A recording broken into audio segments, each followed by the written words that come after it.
Hello అండి, అందరూ ఎలా ఉన్నారు? ఈరోజు అయితే మనం సింపుల్ రెసిపీ వెజ్ కట్లెట్స్ ఎలా చేసుకోవాలో చూద్దాం. 2 పొటాటోస్ అయితే స్టవ్ మీద ఉడకబెట్టి పక్కన పెట్టుకుందాం. క్యారెట్, క్యాప్సికమ్, చిల్లీస్, గార్లిక్ అయితే బ్రెడ్ అయితే తీసుకుందాం. అవి చిన్నగా చాప్ చేసి బ్రెడ్ ఏదైతే ఉందో దాన్ని నా దగ్గర బ్రెడ్ క్రమ్స్ లేవని చెప్పి నేనైతే మిక్సీలో వేసి పౌడర్ చేసి పెట్టినాను. ఒక బౌల్లో అయితే మైదా కూడా కలిపి పెట్టుకున్నాను. ఒక ప్యాన్లో 2 స్పూన్స్ ఆయిల్ వేసుకొని దాంట్లో గార్లిక్, చిల్లీస్, క్యాప్సికమ్, క్యారెట్ ఈ 4 స్మెల్ పోయే వరకు, పచ్చి స్మెల్ పోయే వరకు వేయించుకోవాలి.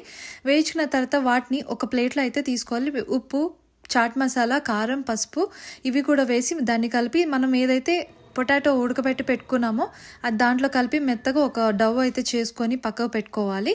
పెట్టుకున్న తర్వాత మనకి ఏ షేప్లో అయితే కావాలో ఆ రౌండ్గా చేసుకోవచ్చు, లేకపోతే చిన్న చిన్న బాల్స్ లాగా, లేకపోతే గారెలు చేసుకున్నట్టు అలా చేసుకొని కట్లెట్స్ లాగా వాటిని మైదాలో డిప్ చేసి బ్రెడ్ క్రమ్స్ క్రిస్పీనెస్ కోసం మనం ఆయిల్లో అనేది వేయాలి. వేసిన తర్వాత మాడిపోకుండా మళ్ళీ ఇంకో సైడ్ తిప్పాలి. అప్పుడే మీకు ఇంకా మంచి కలర్, ఒక బ్రౌనిష్ కలర్ వచ్చిన తర్వాత వాటిని తీసి ఒక ప్లేట్లో అయితే వేసుకోవాలి. వీటిని సాస్తో కానీ తింటే పిల్లలు మాత్రం చాలా ఇష్టపడతారండి. ఇవే యమ్మీ యమ్మీ ఇంట్లో చేసుకునే వెజ్ కట్లెట్స్.